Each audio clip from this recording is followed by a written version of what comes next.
Hey, what's up mga idol? Magandang araw at kumusta? So pag-uusapan natin ngayon yung dating promoter ni Cuadro Alas na hindi pa nakamove on na si Masayoki Ito.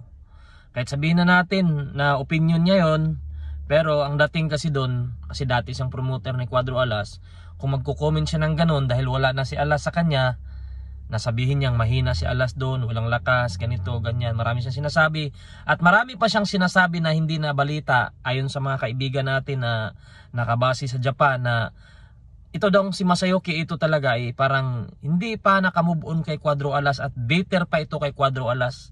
Kumbaga siguro dahil sabihin na nating ginastusan niya si Alas at wala siyang kumbaga, pero tingnan natin after nang nawala si Alas sa kanya, ano bang magandang laban na event niya? Parang wala na rin, di ba?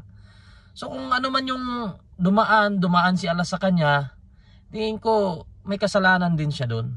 Kasi bakit? Di ba? Ang daming pagkakataon na pwede niyang bigyan na magandang laban si Cuadro Alas sa promotion niya pero hindi niya ginawa. That time, ang daming nakaranking na pwede sana kay Alas yun. Laging dinadahilan, hinarang ni Gibbons, hinarang ni Gibbons. Tingin ko naman, hindi talaga hinarang yun. Ang nangyari nun, ayaw niya talaga mag-offer ng magaganda. Katulad nila Sam Goodman, Ahmad Aliyev, Neri. Available naman that time. Meron pa isang Thailander na taas yung ranking, Picasso.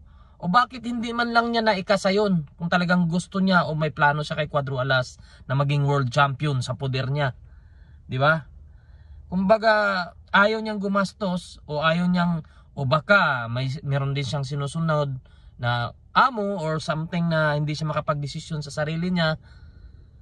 Nabalitaan natin baka ano lang daw, parang sunod-sunuran lang daw to kay Mr. Honda ng taken promotion, di ba? So maraming haka-haka na ganun.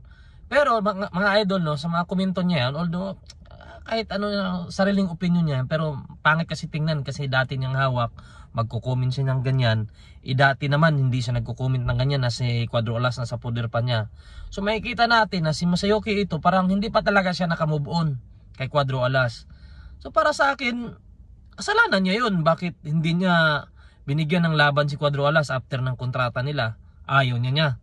Tapos ngayon, nakuha si Cuadro Alas sa Kamida promotion. Parang nagmamaktol siya, di ba? So para siyang parang siyang si Silver Boys din. Di ko alam kung anong nangyari kay Masayoki Ito. Makikita mo kasi sa Treasure Boxing promotion noon, para wala silang plano talaga. Gusto na lang palabanin si Alas, sponsor, ganyan. Pero maging world champion, para wala akong nakitang plano. Yung sinabi nila kapag natalo ni Cuadro Alas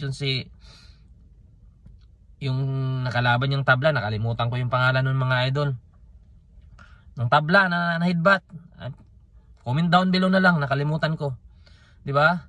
Inuwi na yung kasunod. Maraming pagkakataon na bakit ang daming kalaban ni Cuadro Alas no nasa ranking, kahit sa Ahmad Aliyev pwede niya isubo yun Pwede niyang kaso ayaw lang niya.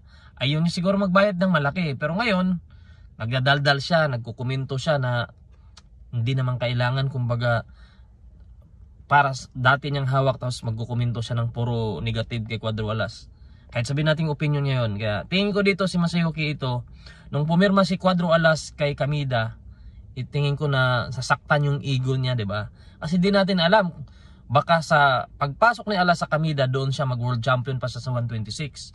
At hindi imposible yan dahil may kakayahan si Casimero maging world champion. Kahit sabihin man ni Masayoki Ito na walang lakas si Cuadro Alas sa 126, paano niya nasabi yun? Hindi pa nga lumaban si Alas sa 126 sa ngayon dati lumaban na siya doon sa Mexico, pero alam naman natin na hindi naman quality opponent yun. Dito natin malalaman kung may ibubuga ba si Cuadro Alas sa 126. Pero kung sabihin mo ngayon na wala, paano natin malalaman? Hindi pa nga lumaban. Kaya kung ako sa'yo Masayoki Ito, huwag ka nang gumaya kay Silver Boys. Mag-move on ka na din.